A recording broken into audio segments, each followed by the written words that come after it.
మనం సమతామూర్తి శ్రీ రామానుజుల చిత్రకథా పుస్తకాన్ని చదువుతున్నాం. ఈ రోజు వరకు ఏం జరిగిందో ఒక్కసారి మననం చేసుకునే ప్రయత్నం చేద్దాం.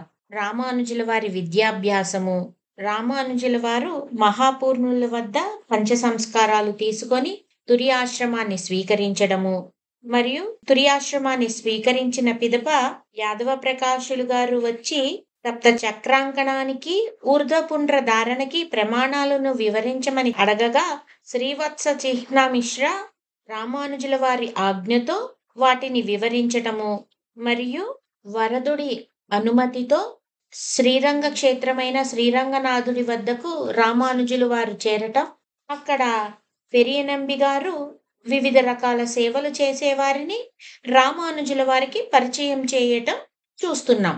ఇప్పటి వరకు రామానుజుల వారికి ఏ ఏ సేవలు చేసేవారిని పరిచయం చేశారో మరొక్కసారి చూద్దాం. అర్చిక నంబియార్లు మూల విరాట్కి పూజ చేస్తారు. తలియ స్వాములు నైవేద్యం వండేవారు.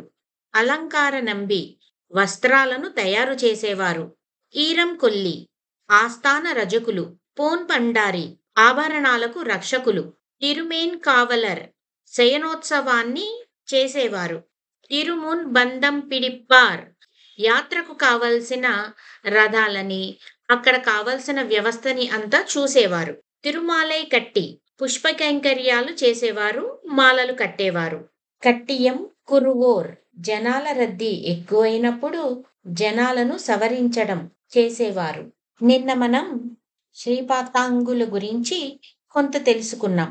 శార్దూలం గజాన్ని కూడా తన తొండంతో ఎత్తేస్తుందట అని వారు అనగా పెరియనంబి గారు ఇలా అంటున్నారు: రామానుజ, మీ వంటి మదగజాన్ని పట్టి తన వద్దకు రప్పించుకున్న రంగడికి బలానికి లోటేమిటి అని వారు అనగా అక్కడున్నవారు సంతోషం వ్యక్తం చేస్తూ రామానుజుల వారికి నమస్కరిస్తారు. పెరియనంబి ఇలా అంటున్నారు: అది సరే, భగవంతుని విభవావతారాల్లో చతుర్గతిగా మాత్రమే వివరించారు. కాని మన రంగడు మరో కొత్త గమనం కూడా చూపిస్తాడు తెలుసా అని వారు అనగా, ఓ అదేమిటి అని అడుగుతారు. వేగంగా దూకే సర్పంలా మా స్వామిని నడపటం ఈ శ్రీపత్తాంగుల గొప్పదనం అని అంటారు పెరియనంబి గారు. రామానుజుల వారు ఇలా అంటున్నారు: అచలామూర్తిగానే ఉంటానని అర్చ అవతారం స్వామి ధరించి వచ్చాడు.